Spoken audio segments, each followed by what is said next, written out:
जय श्री महाकाल। दोस्तों आजकल जिस दोष से सबसे ज्यादा डराया जाता है वो होता है काल सर्प दोष।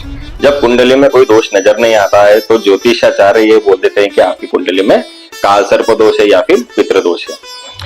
तो दोस्तों काफी उपाय करने के बाद भी काल सर्प दोष समाप्त नहीं होता है। आप त्र्यंबकेश्वर जाकर भी उसकी पूजा कर लेते हैं, फिर भी कुछ ना कुछ उसकी दिक्कत परेशानी लगी रहती है। तो इसका क्या कारण होता है, क्यों उसका उपाय करने के बाद भी संतुष्टि नहीं मिलती, हम जो सफलता चाहते हैं वो नहीं मिलती है। लोग बाग अपना ज्योतिषी चेंज कर देते हैं यदि उनको उपाय फलीभूत नहीं होते हैं। तो काल सर्प दोष एक भयानक दोष होता है, लेकिन ऐसा नहीं है कि सभी समस्याओं की जड़ वही होता है।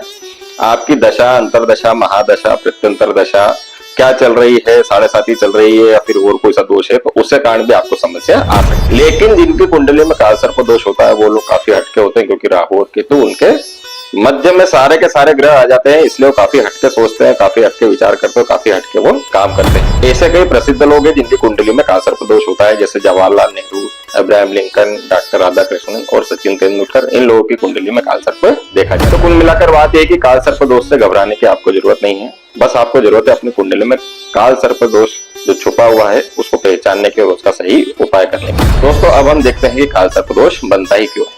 दोस्तों राहु और केतु हमारे पिछले जन्म के कर्मों के हिसाब किताब को लेकर इस जन्म में आते हैं। पिछले जन्म का जो ऋण होता है उसके कारण से काल सर्प दोष बना रहता है। यदि राहु आपका जिस भाव में बैठा हुआ होता है उस भाव से संबंधित आपका कुछ न कुछ ऋण बचा हुआ होता है।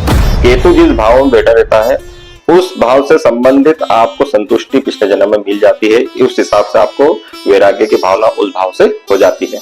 तो राहु केतु का संबंध के कारण से काल सर्प दोष बनता है।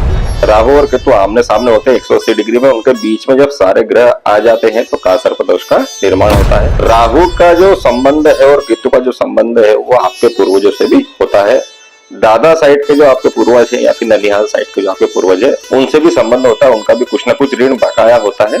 इस कारण से भी काल सर्प दोष बनता है। कुल मिलाकर जो काल सर्प दोष होता है वो आपसे दोगुनी मेहनत करवा देता है। एक तो इसी जन्म की मेहनत आपसे करवाता है, दूसरा पिछले जन्म में जो आपका बकाया रह गया था उसकी भी मेहनत काल सर्प दोष करवा देता है। इसके बाद में आपको सफलता देता है।